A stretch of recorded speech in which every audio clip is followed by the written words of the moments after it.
வணக்கம் 7 Winstar technology. இப்போ பார்க்குற வீடியோன்னு பார்த்தீங்கன்னா நெட்வொர்க் செக்ஷனை பற்றி பார்க்க போகிறோம். அதில் மெயினாக வந்து ஏபிடி சர்க்கியூட்டை பற்றி தெரிஞ்சுக்க போகிறோம். ஏபிடி சர்க்கியூட்னா என்ன, அதை பற்றி முழுமையாக தெரிஞ்சுக்கணும்னா நம்ம வீடியோ ஃபுல்லாக பாருங்கள். அப்போ தான் நான் சொல்கிற விஷயங்கள் உங்களுக்கு புரியும். அதுமாதிரி நம்ம சேனலை சப்ஸ்கிரைப் பண்ணாதவங்க பண்ணுங்கள், பெல் பட்டனை மறக்காமல் கிளிக் பண்ணுங்கள். அடுத்து நம்ம சேனல் வீடியோஸை ஷேர் பண்ணுங்கள். நம்ம வீடியோக்குள்ளே போகலாம். அதாவது ஏபிடி சர்க்கியூட்டை பார்க்குறோம் அப்படின்னு சொன்னால், ஏபிடி சர்க்கியூட் வந்து நம்மளுக்கு மெயினாக வந்து 4G 5Gக்கு வரக்கூடிய செக்ஷனில் யூஸ் பண்ணியிருப்பாங்க. இப்போது ஒரு நெட்வொர்க் வேலை செய்யணும் அப்படின்னா கண்டிப்பாக ஆண்டனா சுவிட்ச் நெட்வொர்க் ஐசின்னு சொல்லி 2 ஐசி இருக்கும். அந்த ஐசி பழைய டைப்பில் வந்து பார்த்திங்கன்னா ஆண்டனா சுவிட்சுன்ற ஒரு ஐசி தனியாகவும் நெட்வொர்க் ஐசி தனியாகவும் இருந்துச்சு. இந்த ஐசிக்கு பேர் என்ன சொல்லுவாங்க, பிஎஃப்ஓன்னு சொல்லுவாங்க, நெட்வொர்க் ஐசின்னு சொல்லுவாங்க, இல்லை பவர் ஆம்பிளிஃபைன்னு சொல்லுவாங்க. இப்போது 2G ஐசி 3G ஐசின்னு சொல்லி பிரிச்சிருக்கோம். இந்த நெட்வொர்க் ஐசியோட பேர் 2G 3G. அந்த நெட்வொர்க் ஃப்ரீக்வன்சியை வச்சு அடுத்து 4Gக்குன்னு ஒரு ஐசி அல்லது 5Gக்குன்னு ஒரு ஐசின்னு சொல்லி பிரிச்சிருப்பாங்க. அப்போ 2 ஐசியை நம்ம இதில் பார்க்க போகிறோம். சில ஃபோனில் 2G 3Gக்கு ஒரு ஐசியும் 4Gக்கு ஒரு ஐசியும் 5Gக்கு ஒரு ஐசியும் தனியாக கொடுத்துருப்பாங்க. ஆனால் அதிகபட்சம் இந்த 2 கான்செப்ட் பெரும்பாலும் ஃபோனில் இருக்கும். இப்போது ஆண்டனா கனெக்டர் வழியே நம்மளுக்கு ஆண்டனா கனெக்டர் இருக்குது, அது வழியே நம்ம கனெக்ட் ஆகி நம்மளுக்கு ஃபஸ்ட்டு 2G தான் ஃபஸ்ட்டு எடுக்கும். அதுக்கப்புறம் நெட்வொர்க் ஃபங்க்ஷன் பண்ணுறதுக்கு இந்த 2 செக்ஷனும் ப்ராப்பராக வேலை செய்கிறதுக்கு RX TX அதாவது ரிசீவிங் டிரான்ஸ்மிட்டிங் வேலை செய்கிறதுக்கு கண்டிப்பாக நம்மளுக்கு RFICன்னு ஒரு ஐசி இருக்கும். அதாவது ரேடியோ ஃப்ரீக்வன்சின்னு சொல்லுவாங்க. இது பழைய ஃபோனில் சொல்கிறது RFன்னு சொல்லுவாங்க. இப்போ சொல்கிறது WTR ஐசி. பெரும்பாலும் நெட்வொர்க் ஒர்க் ஆகலாம் WTR ஐசி சேஞ்ச் பண்ணுன்னு சொல்லுவாங்க. அதே மாதிரி SDR ஐசின்னு சொல்லுவாங்க. இந்த 3 கான்செப்ட், அதாவது மெயின் பேசிக் இது RFIC, WTR IC, SDR IC. கண்டிப்பாக இதை நான் கிளியராக உங்களுக்கு சர்க்கியூட் வச்சு காட்டுறேன். சிக்மாட்டிக் டயக்ராம் வச்சு நான் போர்னியாக வச்சு நான் உங்களுக்கு தெளிவாக இந்த 3ஓட விளக்கத்தை சொல்கிறேன். நான் இந்த 3 கான்செப்ட் வச்சு தான் நம்ம வந்து நெட்வொர்க்கை ஃபங்க்ஷன் பண்ண வைக்க போகிறோம். அப்படின்னா இதுக்கு கண்டிப்பாக சப்ளை கொடுத்துரும். இந்த ஐசி எல்லாத்துக்கும் சப்ளை கொடுக்கணும்னா கண்டிப்பாக பவர் ஐசி வேணும்.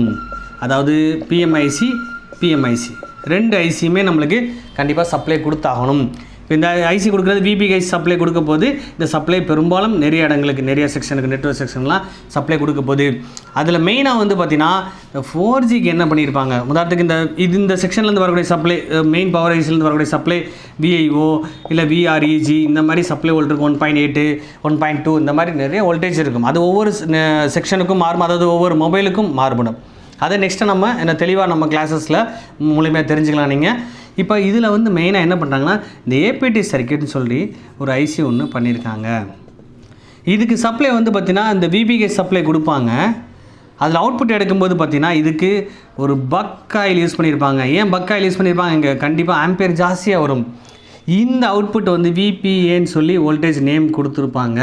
அந்த வோல்ட் நேராக இந்த 4G ஐசிக்கு போகும். சரி, எனக்கு 4G ஐசி 5G ஐசின்னு தெரியல சார் எனக்கு அப்படின்னு தெரியலனா கண்டிப்பாக ஏபிடி சர்க்கியூட்டை ஃபாலோ பண்ணி இந்த VPA லைனை ஃபாலோ பண்ணாலே கண்டிப்பாக இந்த 4G ஐசின்னு சொல்லி நீங்கள் ஈஸியாக தெரிஞ்சுக்கலாம் சர்க்கியூட்டை ஃபாலோ பண்ணி. இப்போ வந்து அதாவது 4Gக்கு வந்து சிங்கிள் காயில் யூஸ் பண்ணியிருப்பாங்க. அதேமாதிரி 5G கான்செப்ட் எடுத்துட்டிங்கன்னு சொன்னால் 5G இருந்துச்சு நெட்வொர்க்காக இருந்தால் 2 பக் ஆயில் யூஸ் பண்ணியிருப்பாங்க. அப்போ கண்டிப்பாக 2 பக் ஆயில் கான்செப்டை நான் உங்களுக்கு டயக்ராமில் தெளிவாக காட்டுறேன். 4Gக்கு ஒரு பக் ஆயில் இருக்கும். சில ஃபோனில் என்ன பண்ணியிருப்பாங்கன்னா அந்த பவர் ஐசிலேருந்து நம்மளுக்கு அவுட்புட் லைன் எடுத்து, அதாவது ஏபிடி சர்க்கியூட் வந்து பவர் சப்ளைலே டிசைன் பண்ணியிருப்பாங்க. இதுலேருந்து ஒரு பக் ஆயில் யூஸ் பண்ணுவாங்க. பெரும்பாலும் நீங்கள் பார்த்துருப்பீங்க, பவர் சப்ளையில் அதிகமாக பக் ஆயில் யூஸ் பண்ணுவாங்க. CPU லைனுக்கெலாம் சப்ளை கொடுக்குறதுக்காக பக் ஆயில் யூஸ் பண்ணுவாங்க. இதே விஷயம் நம்ம 4G செக்ஷனுக்கும், அதாவது இப்போ நான் பார்த்தது வந்து 5G கான்செப்ட் சொன்னேன். நானே 2 காயில் யூஸ் பண்ணுவாங்க, 4Gக்கு ஒரு காயில் யூஸ் பண்ணுவான்னு சொன்னேன். சில ஃபோனில் என்ன பண்ணியிருப்பாங்கன்னா இந்த VPH கனெக்ஷன் இல்லாமல் டேரெக்டாக இந்த ஏபிடி சர்க்கியூட் வந்து பவர் ஐசிலேருந்து வந்து நேராக நம்மளுக்கு 4G ஐசியில் கனெக்ட் பண்ணி கொடுத்துருப்பாங்க. 4G ஐசி நெட்வொர்க் ஐசியில் கனெக்ட் பண்ணி வச்சுருப்பாங்க. அப்போது ஏபிடி சர்க்கியூட்டை கண்டிப்பாக எதுக்காக இந்த ஏபிடி சர்க்கியூட் சொல்கிறேன் அப்படின்னு சொன்னால், இப்போ வரக்கூடிய எல்லா ஃபோன்லேயும் வந்து பார்த்திங்கன்னா நெட்வொர்க் ஃபால்ட் வருதுன்னா 2G 3G எடுக்கும், உங்களுக்கு 4G எடுக்காது அல்லது 5G எடுக்காது. அது யூடியூப் அதெல்லாம் வந்து எடுக்காமல் போயிடும். அப்படின்னால் அதை நீங்கள் சரி பண்ணுறதுக்கு கண்டிப்பாக நீங்கள் ஏபிடி சர்க்கியூட்டை நீங்கள் ஃபாலோ பண்ணணும். அதில் இருக்கக்கூடிய ட்ராக் எல்லாம் நம்ம ட்ரேஸ் பண்ணி பார்க்க தெரியும், எத்தனை பின் இருக்குது, எந்த லைன் எங்கே போகுதுன்ற விஷயத்த தெளிவாக தெரிஞ்சுக்கணும். இப்போது இந்த கான்செப்ட் படி வந்து பார்த்திங்கன்னா 4G 5G சொன்னால் 2 காயில் யூஸ் பண்ணியிருப்பாங்க. உதாரணத்துக்கு இன் அவுட் லைன் வருது அப்படின்னு சொன்னால் கண்டிப்பாக பக் ஆயில் யூஸ் பண்ணியிருப்பாங்க, பக் ஆயில் போட்டிருப்பாங்க 5Gயை பொறுத்தவரை. இப்போது இந்த அவுட்புட் உதாரணத்துக்கு இங்கேருந்து வரக்கூடிய சப்ளை VPH வோல்ட் 3.7 வோல்ட்னா இதுக்கு வோல்டேஜ் வந்து 0.5லேருந்து ஆரம்பிச்சு 0.5 வோல்டேஜ்லேருந்து ஆரம்பித்து 3.7 வோல்டேஜ் எக்ஸ்டர்ன் ஆகிட்டே இருக்கும் அந்த வோல்டேஜ். இந்த வோல்ட் எப்போ கிடைக்கும் அப்படின்னு சொன்னால் சிம்மு போட்டால் தான் அந்த வோல்டேஜ் கிடைக்கும். அப்போ சிம் கார்டு போட்டால் தான் இதுக்கு சப்ளை அவுட்புட் கிடைக்கும். நார்மலாக இருக்கும்போது இந்த வோல்டேஜ் கிடைக்காது. அப்போ இந்த ஃபங்க்ஷன் இதெல்லாம் சரியாக வேலை செய்யணும்னா கண்டிப்பாக ப்ரோட்டோகால்னு சொல்லுவாங்க, RFFன்னு சொல்லுவாங்க, இல்லை MIPன்னு சொல்லுவாங்க. இதில் கிளாக்கு டேட்டான்ற சிக்னல் CPUலேருந்து வரணும். அதாவது வரக்கூடிய நெட்வொர்க் ஐசி எல்லாத்துக்குமே சரி, RFIC சரி, இல்லை WTR இருந்தாலும் சரி, STR இருந்தாலும் சரி, எந்த ஃபங்க்ஷன் அந்த ஐசியாக இருந்தாலும் இந்த கிளாக் டேட்டான்ற சிக்னல் கண்டிப்பாக எல்லா ஐசியிலுமே கொடுத்துருப்பாங்க. அதை நம்ம தெளிவாக தெரிஞ்சிருக்கணும். அந்த கிளாக் சிக்னல் டேட்டா சிக்னல் உதாரணத்துக்கு இதில் இருக்குன்னா இந்த லைன் கட் ஆகிடுச்சு அப்படின்னு சொன்னால் அந்த செக்ஷன்லேயே வேலை செய்யாமல் போயிடும். அப்போ மெயின் ஐபிடி சர்க்யூட் ஃபங்க்ஷன் ஆனால் தான் 4G ஃபங்க்ஷன் ஆகும். அது சேம் அந்த வோல்டேஜ் ப்ராப்பராக கிடைக்கணும்னா கண்டிப்பாக இந்த சிக்னல் ப்ராப்பராக போகணும், சிபிலேருந்து வரணும். அதேமாதிரி அவுட்புட் ப்ராப்பராக கிடைக்கணும். அந்த கிடைக்கணும் அப்படின்னு சொன்னால் இந்த செக்ஷன் ஃபங்க்ஷன் ஆனால் மட்டும்தான் அவுட்புட் தரும். அப்போ தான் நம்மளுக்கு 4G அதை 5G ஒர்க் ஆகும். சிம்மு போட்டால் மட்டும்தான் இந்த கான்செப்ட் ஏபிடி சர்க்யூட் வந்து வோல்டேஜ் அவுட்புட் தரும். இதை நான் தெளிவாக சர்க்யூட்டில் உங்களுக்கு காமிக்கிறேன் எப்படி இருக்குது, எத்தனை மாடல், அதாவது குறிப்பிட்ட ஒரு 4 மாடல் உங்களுக்கு காட்டுறேன். 4 மாடலில் எப்படி இந்த கான்செப்ட் பண்ணியிருக்காங்க, அதாவது பக்காயில் எப்படி யூஸ் பண்ணியிருக்காங்க, ஏபிடி சர்க்யூட் எப்படி இருக்குன்னு சொல்லின்ற விஷயத்தை நம்ம முழுமையாக பார்க்க போகிறோம். அதாவது நெட்வொர்க் செக்ஷனை பொறுத்தவரை வந்து பார்த்திங்கன்னா ஆண்டனா கனெக்டர் வழியாக உள்ள இன்புட் ஆகிறது வந்து பார்த்திங்கன்னா ஆண்டனா சுவிட்ச் அல்லது நெட்வொர்க் ஐசின்னு சொல்லுவாங்க. பழைய ஃபோனில் ஆண்டனா சுவிட்சும் நெட்வொர்க் ஐசியும் தனியாக தான் இருந்தது. இப்போ பார்க்குறது 2G 3G வரக்கூடிய ஐசி. ஃபஸ்ட் நெட்வொர்க் லைன் அங்கே தான் ஃபஸ்ட்டு வரும். அடுத்து நெக்ஸ்ட்டு பார்க்குறது 4G ஐசி. இப்போ 4G ஐசியில் தான் நம்ம ஏபிடி சர்க்யூட்டை பற்றி சொல்லிட்டு இருந்தேன் நான். அதில் VPAன்ற சப்ளை கொடுத்துருப்பாங்க. அதுதான் நம்ம ஏபிடிலேருந்து வரக்கூடிய அவுட்புட் சப்ளை. அப்போது இதேமாதிரி நெட்வொர்க் ஐசிலேருந்து எல்லாத்துக்குமே சப்ளை எங்கேருந்து வரும்னா பவர் ஐசிலேருந்து தான் வரும். அப்போ ஒரு மொபைல் எடுத்துகிட்டிங்கன்னா எத்தனை பவர் ஐசி இருக்குது, என்ன நேமில் அந்த பவர் ஐசி கொடுத்துருக்கான்னு சொல்லி நம்ம தெரிஞ்சிருக்கணும். அதாவது PMIC PMICன்னு சொல்லி 2ஆக பிரிச்சுருப்பாங்க. இப்போ பார்க்குறது PMIC பவர் ஐசி. இதுலேருந்து நம்மளுக்கு அவுட்புட் சப்ளை நம்ம கிடைக்கும் போது அதை ஏபிடி சர்க்யூட்னு சொல்லுவாங்க. இப்போ இது ரன் பண்ணுறதுக்கு VPH சப்ளை வந்து பார்த்திங்கன்னா சார்ஜிங் ஐசி வழியாக கிடைக்கும் நம்மளுக்கு.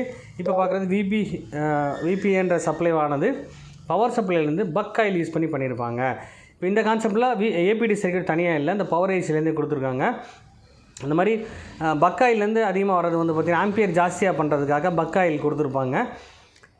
அதேமாதிரி நெட்வொர்க்கை ஒர்க் பண்ண வைக்கிறதுக்கு கண்டிப்பாக RFICன்னு சொன்னேன். பழைய ஓல்டு மாடல் எல்லாமே RFIC, அதை ரேடியோ ஃப்ரீக்வன்சின்னு சொல்லுவாங்க. இந்த ஐசி வந்து நம்ம RFICன்னு சொல்கிறது.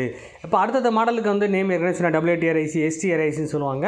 அது 1 by 1 நம்ம அடுத்த ஃபோனில் பார்ப்போம். நம்ம இந்த மாடல் வந்து பார்த்திங்கன்னா RFICன்னு சொல்லி கொடுத்துருக்காங்க. இப்போ இதுக்கும் சப்ளை நம்மளுக்கு வந்து பவர் சப்ளைலேருந்து தான் வருது உங்களுக்கு. அப்போது அந்த ஏபிடி சர்க்யூட் கான்செப்ட் வந்து பார்த்திங்கன்னா அந்த 4Gக்கு வரக்கூடிய சப்ளை வோல்டேஜ், அந்த வோல்டேஜ் கிடைக்கலாம் கண்டிப்பாக ப்ராப்பராக அந்த 4G ஆனது வேலை செய்யாமல் போயிடும். அப்போ 2G 3G கான்செப்ட் தனியாக நடந்துகிட்ருக்கும். 4Gன்றது தனி ஐசி, அதுக்கு தனியாக சப்ளை வோல்ட் வந்து ஏபிடி சர்க்யூட் VPAன்ற சப்ளை வோல்ட் கொடுத்துருவாங்க. இதை நீங்கள் ஃபாலோ பண்ணி நம்ம 4G ஐசியை நம்ம கண்டுபிடிக்க முடியும். இதே மாதிரி அடுத்து நெக்ஸ்ட் மாடல் இன்னொரு மாடல் பார்ப்போம். இதோட கான்செப்ட் பேஸ் வச்சு நம்ம அடுத்த மாடல் எப்படி இருக்குன்னு சொல்லி பார்க்க போகிறோம். அதேமாதிரி ஃபஸ்ட்டு எல்லா ஃபோன் எடுத்தாலும் ஆண்டனா அந்த க்ரீன் லைன் கொடுத்துருக்காங்க பார்த்தீங்களா, அதை நீங்கள் ஃபாலோ பண்ணி வந்து பார்க்கும்போது ஆண்டனா இன்புட் லைன் வந்து பார்த்தீங்கன்னா ஆண்டனா சுவிட்ச், அதாவது 2G 3Gக்கு வரக்கூடிய ஐசியாக இருக்கும் உங்களுக்கு. இப்போ ஆண்டனா லைன் வந்து ஃபாலோ பண்ணி வர்றது 2Gக்கு வரக்கூடிய ஐசி, அதாவது 2G 3G வரக்கூடிய ஐசி. இதுக்கப்புறம் 4G அல்லது 5Gக்கு தனியாக ஐசி கொடுத்துருப்பாங்க. இப்போ இந்த கீழே இருக்கிறதா நம்மளுக்கு வந்து 4G அல்லது 5Gக்கு வரக்கூடிய ஐசியாக இருக்கும்போது, அதாவது 4G கான்செப்ட் வரும்போது ஏபிடி சர்க்யூட் தனியாக, எக்ஸாம்பிள் வந்து ஒரு காயில் பக் ஆயில் யூஸ் பண்ணியிருப்பாங்க. 4Gக்கு 2 காயில், அதாவது 5Gக்கு 2 காயில் யூஸ் பண்ணியிருப்பான்னு சொன்னேன் நான். இப்போ பார்க்குறது 4G கான்செப்ட் ஐசியாக இருந்தால் சிங்கிள் ஒரு காயில் யூஸ் பண்ணியிருப்பாங்க. அது நேம் பார்த்தீங்கன்னா VPAன்ற வோல்டேஜ் கொடுத்துருப்பாங்க. VPA ஏபிடின்னு சொல்லி போட்டிருக்காங்க பார்த்தீங்களா. ஏபிடி சர்க்யூட் கண்டிப்பாக தனியாக ஒன்று ஐசி ஒன்று இருக்கும். ஃபஸ்ட்டு பார்த்த மாடல் வந்து பார்த்திங்கன்னா ஏபிடி சர்க்யூட் தனியாக இல்லை, அந்த பவர் ஐசிலேருந்து நம்மளுக்கு வந்து டேரெக்டாக ஏபிடி சர்க்யூட்டாக ஃபங்க்ஷன் பண்ண வச்சு அது காயில் மூலமாக கொண்டு வந்தாங்க. இப்போ நம்ம பார்க்குற கான்செப்ட், அதாவது RFICன்னு சொன்னேன் பார்த்திங்களா, அதில் வந்து பார்த்திங்கன்னா இதை WTR ஐசின்னு சொல்லுவாங்க. சேம் அதே ஃபங்க்ஷன் தான், அந்த பேர் மட்டும் வேறு WTR ஐசி. இதேமாதிரி நம்ம நெட்வொர்க்கை ஃபங்க்ஷன் பண்ணுறதுக்கு கண்டிப்பாக WTR ஐசின்னு இருக்கும். அது ஒர்க் பண்ணுறதுக்கும் சப்ளை வோல்ட் கொடுத்துருப்பாங்க சார்.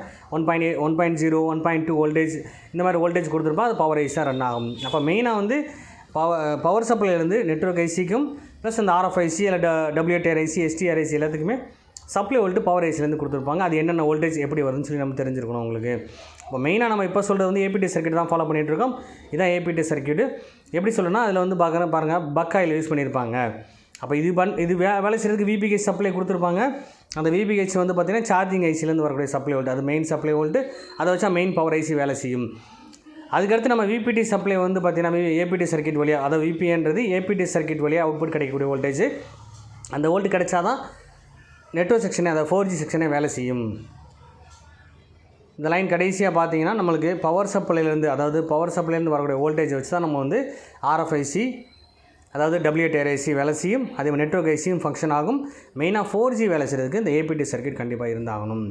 அந்த APT சர்க்யூட் வந்து பக் காயில் மூலமாக அவுட்புட் கொண்டு வந்து தருவாங்க உங்களுக்கு. அந்த அவுட்புட் கிடச்சதுக்கப்புறம் அந்த வோல்டேஜ் வந்து பார்த்திங்கன்னா 0.5லேருந்து 3.7 வோல்ட் கிடைக்கும். இப்போ அடுத்த மாடல் பார்ப்போம். நம்ம இந்த மாடல் பாருங்கள். அதே மாதிரி சார்ஜர் பாயிண்ட்லேருந்து உள்ளே வருது. நம்மளுக்கு 2G 3G வரக்கூடிய ஐசியாக இருக்கும். இப்போ இதில் மேலே கான்செப்ட் அதாவது நம்ம ஐசியில் VPAன்ற சப்ளை லைன் கொடுத்துருந்தாங்கன்னா கண்டிப்பாக நம்மளுக்கு 4Gக்கு வரக்கூடிய ஐசி அல்லது 5Gக்கு வரக்கூடிய ஐசின்றதை தெரிஞ்சுக்கலாம் நம்ம. இப்போ இந்த கீழே இருக்க ஐசியில் வந்து நம்ம VPA சப்ளை கொடுத்துருப்பாங்க கண்டிப்பாக. அப்போ இது வந்து 4Gக்கு வரக்கூடிய ஐசியாக தான் இருக்கும் இந்த ஐசி. இதோட அவுட்புட் லைன் அதாவது நம்ம இந்த ஐசி வந்து எங்கேருந்து வருது அந்த வோல்டேஜ் ஆனது வருதுன்னு சொல்லி செக் பண்ணி பார்ப்போம். அந்த பார்க்கக்கூடிய இடத்துல பாருங்கள் 2 காயில் யூஸ் பண்ணியிருந்தாங்கன்னா அதாவது VPH லைன் சப்ளை ஒன்றும் VPA அவுட்புட் லைன் ஒன்று கொடுத்துருந்தாங்க அப்படின்னு சொன்னால் கண்டிப்பாக 2 காயில் யூஸ் பண்ணியிருந்தால் அதாவது 2 டைப்பான அவுட்புட் லைன் வருது. இதில் பார்த்தா உங்களுக்கு தெரியும். உங்களுக்கு அதை ஒர்க் பண்ணுறதுக்கு VPH சப்ளை வேணும். அதுக்கப்புறம் 2 ஐசிக்கும் நெட்வொர்க் ஐசிக்கும் வேலை செய்கிறதுக்கு VPA என்ற சப்ளை வோல்ட் கொடுத்துருக்காங்க. 2 காயில் வச்சு அவுட்புட் எடுக்கிறாங்க இதில். அப்போ கண்டிப்பாக நம்மளுக்கு 5G வரக்கூடிய ஐசி தான் நம்மளுக்கு 2 அவுட்புட் லைன் வரும் உங்களுக்கு. இதை வச்சு நம்ம கன்ஃபார்ம் பண்ணலாம் 5G ஐசின்னு சொல்லி. 4Gயில் சிங்கிளாக ஒரு காயில் மட்டும் தான் யூஸ் பண்ணியிருப்பாங்க. இது நெக்ஸ்ட் அடுத்த மாடலில் உங்களுக்கு தெளிவாக இதை கான்செப்ட் காமிக்கிறேன் உங்களுக்கு. 2 டபுள் காயில் இருக்குது. அதில் VPA GSM ஒன்று போட்டிருப்பாங்க. மேலே வந்து VPA பவர்னு சொல்லி போட்டிருக்காங்க பார்த்தீங்களா. 2 சப்ளை அவுட்புட் நம்மளுக்கு கிடைக்கும் உங்களுக்கு. 5Gக்கும் 4Gக்கும் சப்ளைவாக இது கொடுத்துருப்பாங்க நமக்கு. இதுக்கப்புறம் பாருங்கள் STRன்னு போட்டிருக்காங்க பார்த்தீங்களா. ஏற்கனவே சொன்னேன் RFICயோட பேர் வந்து பார்த்தீங்கன்னா WATRICன்னு சொல்லுவாங்க இல்லை STRICன்னு சொல்லுவாங்க. மொத்தம் 3 டைப்பாக பிரிச்சுருக்காங்க அதில். ஆனால் பேசிக்காக சொல்கிறது RFIC தான், ரேடியோ ஃப்ரீக்வன்சின்னு சொல்கிறது உங்களுக்கு. அந்த ஐசி தான் STRIC. அப்போ நெட்வொர்க்கை வந்து ஃபங்க்ஷன் பண்ணுறதுக்கு மெயினாக வந்து நம்மளுக்கு சப்ளை வோல்ட் மெயின், அதேமாதிரி நம்மளுக்கு இந்த RFIC மெயின். அதுக்கப்புறம் வந்து 4G 5Gக்கு வந்து தனியாக 2G எடுக்குது 3G எடுக்குது 4G மட்டும் எடுக்கல அப்படின்னு சொன்னால் கண்டிப்பாக 4Gக்கு வரக்கூடிய சப்ளை APT சர்க்யூட் வழியாக நம்மளுக்கு கிடைக்கணும். அந்த வோல்ட் கிடைக்காமல் இருந்தாலும் கண்டிப்பாக ஃபங்க்ஷன் ஆகாது. அதை நான் அதில் வச்சுக்கணும். அந்த கான்செப்ட் தான் மெயினாக இதை சொல்கிறேன் உங்களுக்கு. அப்போ நம்ம 4G 5G கான்செப்ட் வரதுனால உங்களுக்கு கண்டிப்பாக இந்த கான்செப்ட் APT சர்க்யூட் பற்றி தெளிவாக தெரிஞ்சிருக்கணும். அதுக்கு தான் அந்த வீடியோஸ் கொடுத்துருக்கேன் உங்களுக்கு. இப்போ நெக்ஸ்ட் அடுத்த மாடல் வந்து இதே கான்செப்ட் நம்ம எப்படி பண்ணியிருக்கான்னு சொல்லி பார்ப்போம். இப்போ நம்ம ஏற்கனவே பார்த்தது வந்து 5G ஐசி பார்த்தோம் நம்ம. இதுக்கப்புறம் இதுலேயும் 5G தான் பார்க்க போகிறோம் நம்ம. சேம் அதேமாதிரி க்ரீன் லைன் இன்புட் ஆகி வருது கண்டிப்பாக அன்ஆச்சிச்சு. அதாவது 2G 3G வரக்கூடிய ஐசி. பழைய மாடலில் தான் அன்ஆச்சிச்சு தனியாக இருந்தது. இப்போ அன்ஆச்சிச்சும் நெட்வொர்க் ஐசியும் சேர்ந்தே இருக்குது. இதில் வரக்கூடிய மாடல் பாருங்கள் STRன்னு சொல்லி போட்டிருக்காங்க பார்த்தீங்களா. இது STRICன்னு சொல்லுவோம். அதாவது ஏற்கனவே சொன்ன மாதிரி RFIC WATRIC STRIC. இதுக்கு வந்து நம்மளுக்கு 5G ஐசின்னு சொல்லி ஃபாலோ பண்ணுறோம்னா அதேமாதிரி VPAன்ற சப்ளை கொடுத்துருப்பாங்க. VPHன்றது பேட்டரியிலேருந்து வரக்கூடிய அதாவது நம்ம சார்ஜிங் ஐசிலேருந்து அவுட்புட் வரக்கூடிய சப்ளை. அந்த சப்ளை மெயினாக அது கிடைச்சா தான் எல்லா சர்க்யூட்டும் எல்லா ஐசி நெட்வொர்க் ஐசியும் வேலை செய்யும். இப்போ அந்த VPA லைன் வந்து கண்டிப்பாக நம்மளுக்கு அந்த காயில் யூஸ் பண்ணியிருக்காங்கன்னு சொல்லி செக் பண்ணி பார்க்க போகிறோம். இதில் பாருங்கள் 2 காயில் யூஸ் பண்ணியிருக்காங்க பாருங்கள். இதான் APT சர்க்யூட்டு. 2 காயில் அதாவது VPH சப்ளைக்கும் ஒரு காயில் இன்புட் கொடுத்துருப்பாங்க. அவுட்புட் லைன் வந்து பார்த்திங்கன்னா இன்னொரு பக் காயில் யூஸ் பண்ணியிருப்பாங்க. 2 காயில் யூஸ் பண்ணியிருந்தால் கண்டிப்பாக அந்த செக்ஷன் வந்து பார்த்திங்கன்னா 5Gக்குரிய செக்ஷன் நெட்வொர்க் செக்ஷன் வரக்கூடிய 5Gக்கு சப்ளை தரக்கூடிய APT சர்க்யூட் நம்ம தெரிஞ்சுக்கலாம். 4Gக்கு சிங்கிளாக ஒரு காயில் தான் யூஸ் பண்ணியிருப்பாங்க. இப்போ அதை ஒவ்வொரு மாடலுக்கும் நெட்வொர்க் செக்ஷன் எப்படி பிரிச்சிருக்காங்க, எப்படி அது ஃபங்க்ஷன் ஆகுது, என்ன மாதிரி வோல்டேஜ் கொடுக்கணும் அப்படின்ற விஷயத்தை முழுமையாக தெரிஞ்சுக்கணும்னா நம்ம கிளாஸஸ் அட்டன் பண்ணுங்கள்.